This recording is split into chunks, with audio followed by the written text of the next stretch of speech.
It's 8:30 a.m. and I just got back home from work from 9 till 8. Because again the jam was very bad today. Okay, I think I should, today I want to talk about transgender in Malaysia. Okay, so let me begin with, first of all, in Malaysia, transgenderism is not recognized. Therefore, and so there are laws against transgender people in Malaysia, especially for the trans women. Okay, so because of this law, discrimination, stigma, prejudice is very high. Because of this law, people out there feel that transgender people here in Malaysia doesn't have right.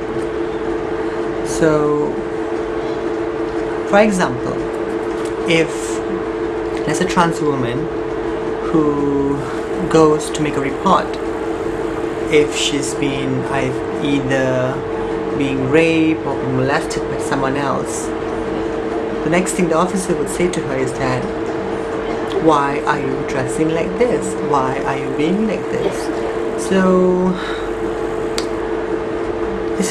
this happened because, first of all, transgender people doesn't know that, most of them don't know that they have rights regardless of whatever gender they are.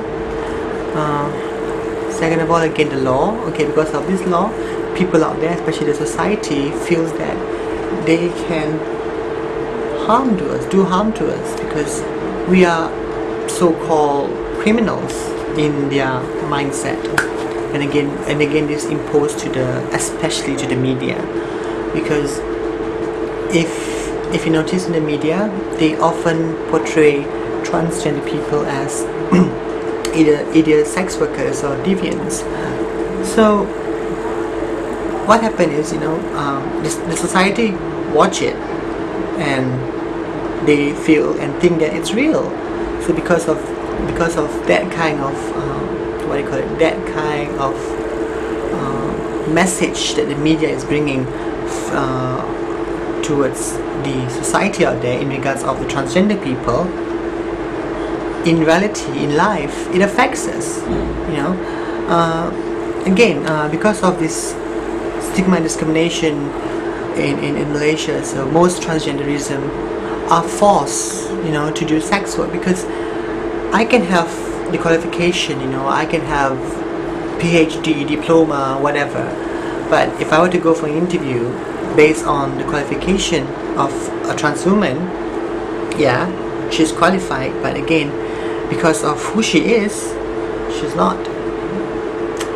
And this is not something I'm saying without any facts, because as I've been working with the transgender program in PD Foundation, there are a lot of cases in regards of this kind of issue where a trans woman would face discrimination if she's working in either in a government sector or in the public sector, or wherever she's working, she will face discrimination. And I remember there was one case, she's working in a government hospital, and this trans woman has been working there for years, and at the beginning she was okay, but later on, as in the government sectors, they often changes their superiors. So at this time there was this person who came in, and she's against trans people, and this person, okay, she was forced to cut her hair, again, because based on her ID stating that she's male, she have to be like a male, work like a male. So at the beginning she was in the front side, but later on, because because of this person here that doesn't like trans people, she was forced to go at the back of the department, and she wanted this person, this new superior wanted to, try to kick her off from the department itself.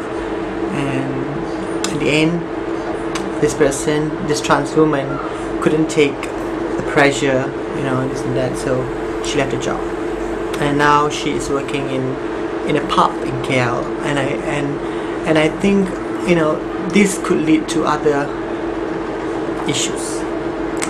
But it's kind of sad, but in reality this is what's happening in Malaysia in regards of the trans people, especially trans women in Malaysia.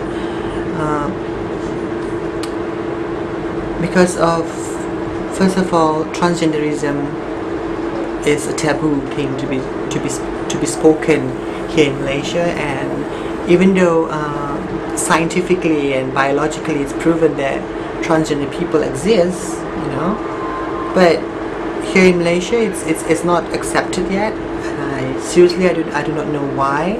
If you talk about religion, and there are other places, other Islamic places that accept trans women, and it's a question, and it is something that I feel that it's a big task, especially for us in PT Foundation, who is working for the transgender program. And for me, I've been dealing with the government sectors. I've been dealing with the religious people out there, going from forum meetings, debate talks, whatever, you name it. But so far, what I notice, the new generation, the younger generation, they are more willing to listen. It may be not accept, but at least they're willing to listen, compared to the older generation where they don't want to speak to us. They feel that no, this is wrong, this is against blah blah blah, this and that, against. So it's a task. It's a very big task for me and also for my group. So yeah, so we should. I feel that we all should work together, regardless of whatever gender, whatever race, whatever color, whatever you are. We should work together as a community that based on human rights. Because personally, for me personally, religion is an individual belief. You're not supposed to implement your belief to someone else. Okay. At the same time, human right is something that it's a universal thing that can be accepted anywhere. And why can't human rights being implemented in Malaysia? Because again, when you talk about human rights, there are personal liberty which says that everyone have his or her wish to be who, to wear, to choose one's identity, all those stuff, but it's not happening here. Why? So it's a big question. And again, coming from my side as an activist too, as I am, a transgender community, I believe that it may not happen now, it may not happen in 2 years, but I strongly believe that it will change. It took time, and again, I've seen things changes. I've seen people who I thought that they couldn't accept me, but they did. So it's something that I think, oh my god, it's something that I feel that I'll never give up. I will never ever give up, because again, I'm not working just for myself. I'm fighting and I'm working for my community out there, because I really feel if there's no voices from my own community, then our issue will not be visible out there. And for me, yes, sometimes I do feel a bit a bit sad, because to hear all those negative feedback from certain people. But you know, I'm a human being, you know, I have feelings of sadness, happiness, this and that, but as a professional, I always tell myself that, you know, we cannot please everyone, and we cannot make everyone to agree of what we say or whatever, but at least we can let people to hear our voices. That's the most important thing, and I feel that's the reason why I'm doing this today. So, because I just want people out there to listen to my voices, not as me, Nisha, but as a transgender woman here in Malaysia. Thank you. Good night, and I'll see you tomorrow. Bye.